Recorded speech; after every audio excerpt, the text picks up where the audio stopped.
Hello everybody in Cook County, this is James Hooper reporting live from Cook County News. Today we have a very special guest on Season 17 American Idol. This is Austin. You ready? It's all yours. Sweet. You guys love America? Yeah! Yeah! Yeah! Well, this song was for you. American girls, American guys will always stand up and salute, will always recognize when we see old glory fly. There's a lot of men dead, so we can sleep at peace at night when we lay down our heads. My daddy served in the army, well, he lost his right eye, but he flew a flag out in our yard. Till the day that he died, he wanted my mother, my brother, my sisters and me to grow up and live happy in the land of the free. Now this nation I love is falling under attack. Mighty sucker punch came flying in from somewhere in the back. As soon as we could see it clearly through a big black eye, man, we lit up your world like the 4th of July. Hey, Uncle Sam, put your name at the top of his list. And the Statue of Liberty started shaking a fist. And the eagle will fly, and it's gonna be hell when you hear Mother Freedom start ringing a bell. And I feel like the whole wide world is raining down on you. Oh, brought to your courtesy of my red, white, and blue.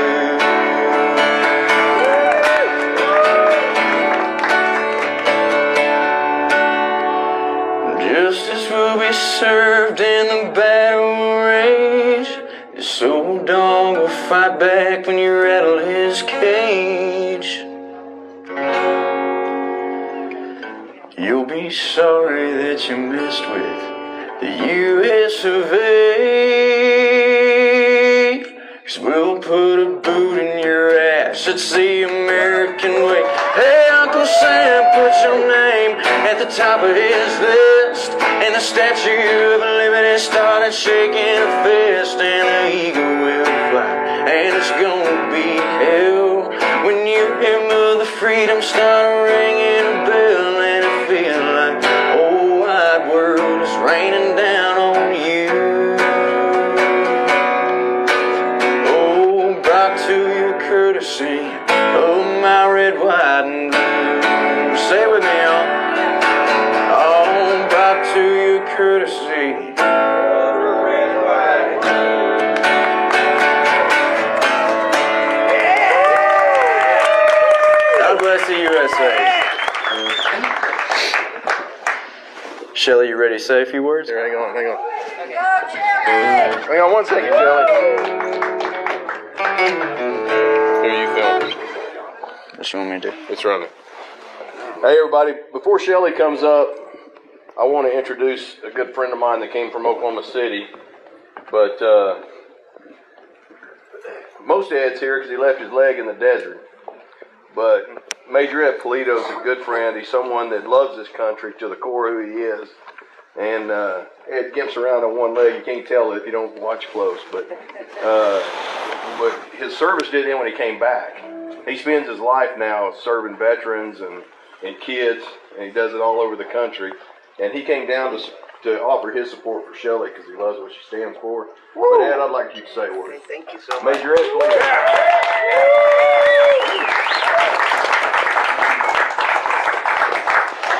What a great day to be an American! Hey, y'all ready for a little shock and awe? Yeah! I know I am. I'm coming in hot. So hey, let me just tell you a little bit about who I am. And Shelley, like, man, I love this. Look, conservative Republican fighter. Hey, right there, baby. Yeah. Come on now. I love your fight, and I love your courage, and I'm here for you. And when Sheldon asked me to come, I was like, wow, you know what? I'm there. I'm sorry that my wife and my 2 daughters couldn't come today. They're not feeling very well, but I'm here. I just got back from Naples, Fort Myers, and I'm here to support you and your family, and how great it is that I was able to give you a Purple Heart coin when I came in, and how honorable and courageous you are as an American to stand up for our rights and our liberty and our freedom and our sacrifices and our service. And as that says, fighting for our country, and now you're going to fight for your state and take a very, very deep root into doing something very powerful. Mr. Alan West is a good friend of mine, and guess what? I know that he's doing a lot. Yeah, he's doing a lot for the Republican Party here in the state of Texas. Before I begin, and just kind of give you some quick remarks, give him a round of applause. And Sheldon and Mama Sheldon, thank you for hosting us tonight and today. And we're going to go into the night, and I've got my good friend Eric here, who's a board member in the back of the John Daly Major Ed Heart of a Lion Foundation. But that's not what we're all about here today. Before I tell you all of that, I'm going to premise something to kind of be funny. I think, Shelley, you'll like this. So when I hit this roadside bomb, and I'm going to tell you a couple minutes of just some shock and awe of what happened to me, but when I hit the roadside bomb, when I got one of my blood transfusions, I ended up getting a little bit of female blood in me, so now I cry all the time. So if I get a little emotional on you, let me just tell you, it's a little shock and awe emotion because it's from my heart. But I love public speaking. That's what I do. I wrote a book called Warrior for Freedom, and the premise behind my story is that I hit about a 250-pound roadside bomb in Bakuba, Iraq on August 17th of 2004. First fragment hit my knee, broken in 3 places, fragments to the left side of my body. I was in trouble. But the great thing about the enlisted and the non-commissioned officer, the backbone of our military, and Shelley, that's who you stand for, is our military here in this state, in this great state of Texas, is that we never leave anyone behind on the field of battle. We never leave anyone behind on the home front. And that goes not only for our military, but for every citizen in this country. And for me, I've done quite a few Trump rallies across the country. I am a deep-rooted Hispanic American who loves the Republican Party. I love what it's all about. I love being a conservative. My wife, Karen, has turned in the last year and a half into a very big political machine in her own right. I know that the media has not been on our side. I know that our country right now does not like what's going on with the president that we have, but the president that we have is standing up for our freedom, standing up for our sacrifices. It's standing up to a real issue, and that is COVID. COVID is a real issue. I just had someone that passed away about a week and a half ago, but you know what? The thing about it is, as a war fighter, this is how I think. As a war fighter, when you send us to battle, and you give us smallpox, and you give us anthrax, and you give us all these other things, and guess what? We go to battle, and we lose lives, and we lose limbs. You know what? We know that when we took the oath of office to defend the greatest nation in the world, the United States of America, it's about God, country, and family, and all of those that serve in the armed forces of the United States of America to protect you, the freedom that you have in this great nation. And so it's in that spirit that, Shelley, I just think the world of you. When you told me that I was going to get a chance to meet you, I'm honored and privileged. Why? Because you're just a normal citizen. Amen. You're a normal citizen who decided to go against their state, their nation, and they did it because of the love that they have in their faith for not only themselves, but for others. And I don't know this quote, but I did see you on television, and I remember you saying that it wasn't about me. It was about the people that I employ. And I hope that that was correct. Because when I heard that, that to me is why I lost my leg in combat. I lost my leg in combat for you to fight for your constituents, for those people that you care about. And when you join the Army and you take the oath, that is why we do what we do. We do it for the Democrats, the Republicans, the American people, and everyone around the world to spread the love of freedom. And to me, that is what you truly stand for. And all of these great patriots here that wear the cowboy hats, because I need a cowboy hat. I'm in Texas.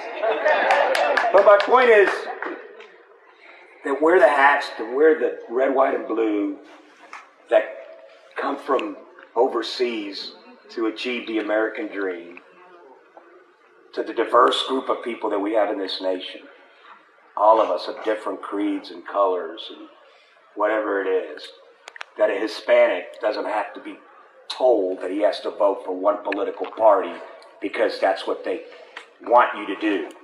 That this Hispanic votes for what is right and what is the most powerful thing in this nation, and that is freedom. Yep. Ladies and gentlemen, I have the honor and the privilege. I think you're going to do the introduction. No, go ahead. No way. You want me to? Yeah, you go back up. All right. This lady's awesome.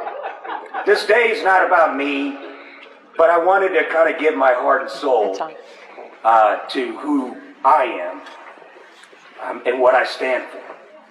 And I just did an event in Wisconsin with Mr. Lindell, my pillow guy. Yeah. And we did an event. There were 7,000 people there, 1,700 people that drove their cars with flags. And I've just never seen the energy like that, ever. But it reminded me of Ronald Reagan in 1981 in his inaugural address, when he told the nation how powerful we are when we love our God and our faith, when we love our country. And that reason that we do those two things is that God will eventually take care of our families. We are living in a time of negativity, but a time of negativity also brings positive nature to it too. And it calls people to action.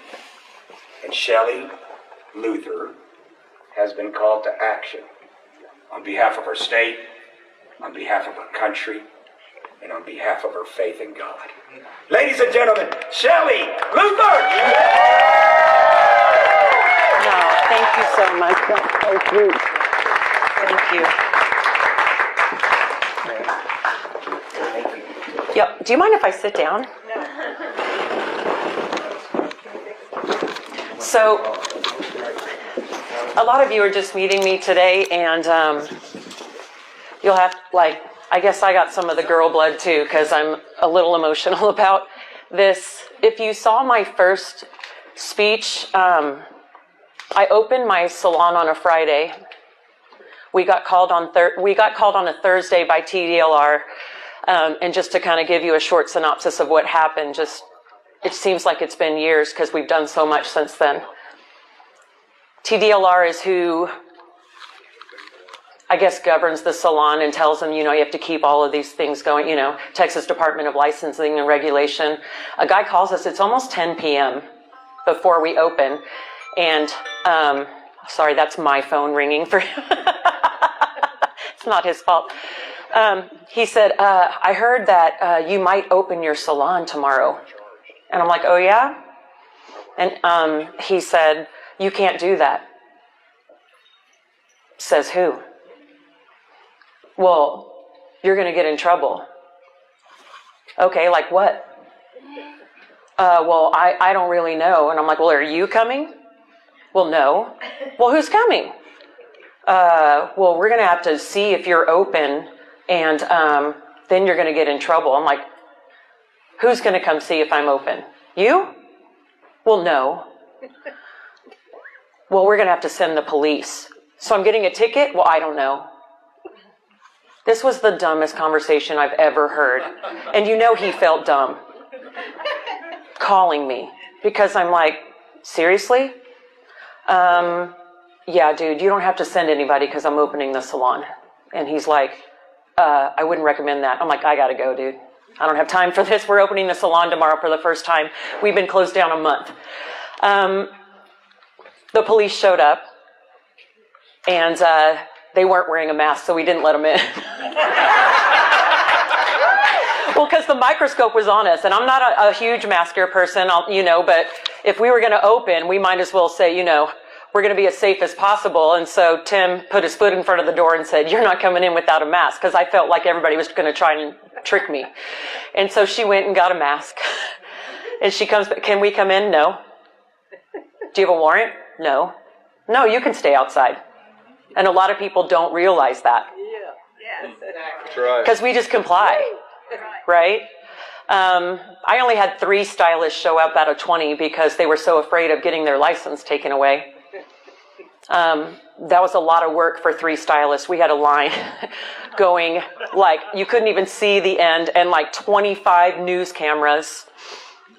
For someone that is pretty introverted, we're pretty introverted. I don't really go out of my way to talk to people and things like that. So when you get a TV camera shoved in your face or 20, and there's people looking at you like, what are you going to do next? And you don't know. That's really scary. And people are saying, well, do you think you'll get thrown in jail? I'm like, I don't know. But I'm not going to shut the salon. So we finally, the cease and desist order, and I get that on a Friday from my favorite person, Clay Jenkins. And then a group called Open Texas, they asked me, hey, you want to come to our rally tomorrow? It's like Open Texas. And I'm like, okay. There's like 800 people there, 1,000, I don't know. And I'm just standing back there watching like, oh my goodness, this is a lot. And they're like, hey, say something. What? What? So I get up, and the first thing I say, and the reason why I'm telling this is it reminds me of how regular I am, because the first thing I said was, I'm no different from any of you guys. Like, there's nothing special about me. And honestly, every time that someone like you who has sacrificed so much,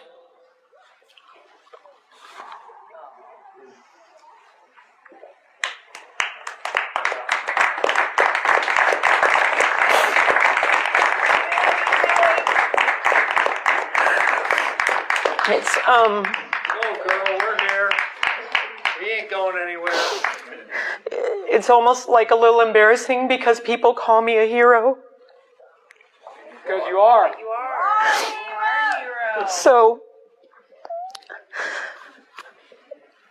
when we have people writing us letters who are war veterans thanking me, and people like you thanking me, it wasn't about me. It's never been about me. My dad fought in the Vietnam War. He was a machine gunner out of the helicopter windows. He's a 26-year Marine veteran. Thank you. And I'm so proud of him. And a lot of people don't think about the families of our veterans. I don't even have memories of my dad because he was gone so much. So I find myself in a courtroom, and this man telling me that I need to apologize for letting my stylist make money to feed their kids. And so a lot of people are like, how'd you have the courage to say no? I'm like, are you joking? Really? And thank goodness I had the dad I had, because I was respectful back to the judge, even though he didn't deserve it. But I said, there's no way that I'm going to apologize for this. No way. And once I got thrown in jail after that, I really could have gone into jail for 180 days. That's what he told me. He threatened me. You could go to jail for 180 days. I'm going to take a recess. I'll be back. He's begging me, please don't. Please don't do it. Please don't do it. I call my dad. It's a recess. I'm like, Dad. He goes, you don't have to do this. You don't have to fall on the sword. But he didn't understand what I'd been through, like all 600 handwritten letters, emails, all of these things from people I don't know. And God spoke to me and said, I'll protect you, just do it. And so I said I wasn't going to shut the salon, and he was shocked and did this big long speech. I go to jail. They give me 7 days in jail and $1,000 a day fine or something. I go to jail. They didn't give me a phone call. So that was scary. It was a real jail experience, Lou Sterrett, in the dirtiest, oldest part of it, where men and women are like in the same, they weren't with us, but like walking in the hallways, the men were there too.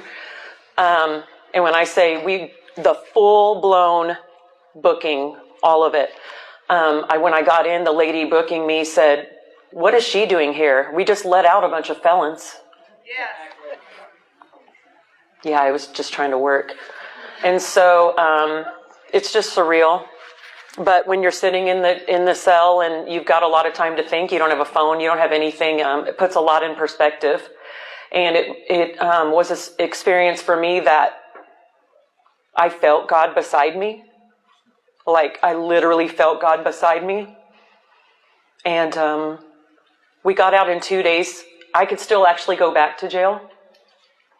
It's in the Dallas Supreme Court right now. They could send me back for the other 5 days. My political team was hoping that it would be happening because it's great publicity. So, wow. Ain't gonna happen on our watch. Oh, whatever. Whatever's supposed to happen does. But anyway, a lot of people ask, like, why are you running? That's the number one question. Why are you running? It's not about us. It's been the biggest sacrifice for our family I could ever make and for Tim to ever make. They've tried to destroy us. And when you stand up and you think you want to do the right thing and you feel like you're doing the right thing and people trample all over you, it's really hard. Being in politics was never on my mind, ever. We were musicians. We did not work during the week. We worked on Fridays and Saturdays, and we were both each making six-figure incomes before this. Now COVID has shut it all down, and I'm running for state senate. So weird. I'm standing up for you, for my dad, for all of the veterans who sacrificed everything they had, including their families. That's why I ran.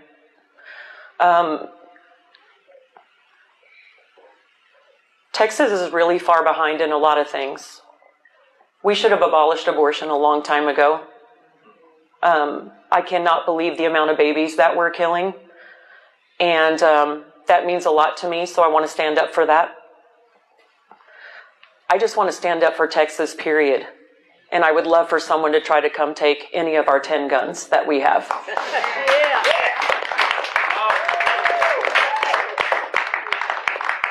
I'm standing up because no one else did in the legislature. No one did. They all had the power to. No one did. I feel like God put me here on purpose because he knows I don't care about the money. I don't care about the partying. I don't care about the lobbyists. I don't care about any of that. I care about us. As a family, I care about us, and I care about what happens to Texas. And so I'm here to put a regular person in office because we've lost our government. Amen. Yeah. And I feel like I'm being used as a stepping stone for other people to run for office. And that's the only way we will get our government back and get our conservative values back in Texas. And scary enough, I still believe in President Trump, but if something scary happens and, you know, it's Biden and that other scary, very scary woman, they're not coming to Texas welcome. They will not be welcome in Texas. And I am going to stand up in every way for you possible. And our governor is a traitor. Yep, that's right. Woo!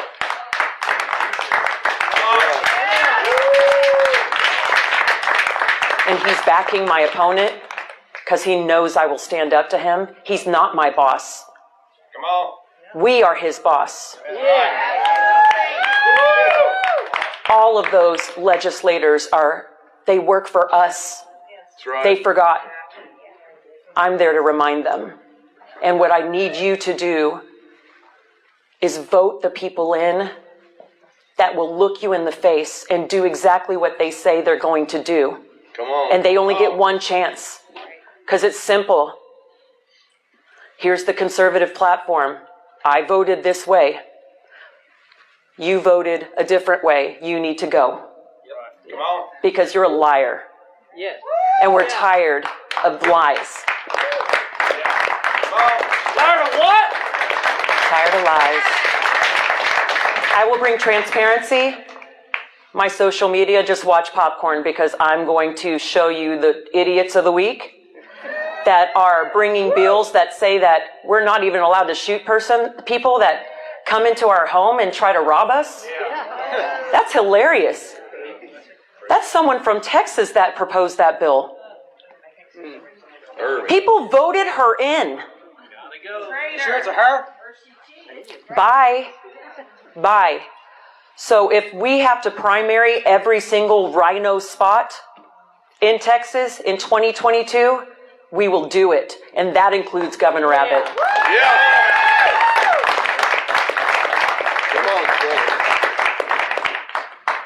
I'm very proud to say that if I get lucky enough to support you, that you can count on me. And I will never let you down. You have my word. And if you ever need anything, I will be there for you because that's what legislators are supposed to do. Yeah. Come on. I want to thank you guys for inviting us into your home. It's overwhelming, the love and support that we've gotten from strangers. We've lost a lot of friends, but our new ones are way better.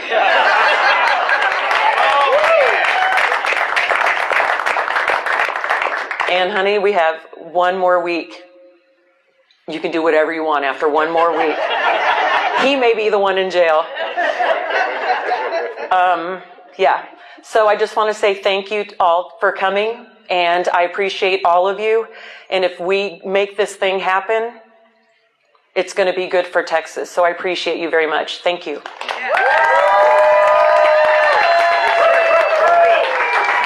We're gonna do something kind of special. Okay. Real quick. Actually, you know what? I love doing impromptu stuff. Okay? So, give her a round of applause. Okay. We're gonna do something different. There's something about my life after hitting that roadside bomb. I've become this creative thing. And it's really, really special. But what she just talked about does hit all of us, but it truly hits the children that are here. And I would ask all the kids, or the young people, to come up and stand with her. And I'd love to take a picture with all of them, because I think that that's the future of America. And if we need to teach anything today, we need to teach the young people. Come on up. We're going to take a picture. All our young people. Let's go. Sorry about that. Now I'm getting military now. But I would love for them to take a picture with Shelley, because I think to me that's the future of America. That's why we're parents. That's why we're doing what we're doing. And that's why America is so great. So. Thank you. You should stay. Okay. Oh, I went military on you. Is that okay? Come on up here. Here, I'll sit right here. Come on, guys. You can stand in for now. Does that count? Yeah. Is that okay, Sheldon? Who are we missing? Hold on. Are we missing anybody? Come on up. Come in the front, sweetheart. Come in the front. Come on up here. This is why you're running. Yeah, it sure is. If you guys want to come up here and take pictures, you can right here. Can we get everybody? Scoot in, bud. You're in this picture, Charlie. Hurry up. Where's Charlie? Charlie, come on. Charlie's running. Charlie. Come here, Charlie. Charlie. No, thank you. Come here, buddy. Is this okay? Can we see you? Just look at Tim as kind of the middle, and then... Come on, bud. Oh, wait, is someone coming? Yeah. One more. One more, hold on. Arson. Come on, we're waiting on you. Yeah, bring the dog and the horses too. There's one right there. Run, boys! What's his name? Red. Arson, come on. What's his name? Carson, you gotta run. Come on now. Arson. All right, there you go. Poncho now. Poncho, sit. Sit down. Poncho, sit. Hey, this is Okay, this perfect. is why we're being supported right here. All right. Good job. Oh, those are great. Like the dog's name Poncho. Yeah, that is. Poncho the Dim. No, just kidding. Thank you, guys. Thank you. Thank you so much. Thank you. I'm so proud. Thank you. You're so awesome. Oh, no, you're awesome. Hey, doll, how are you? You sound great. What's up, honey? Thanks.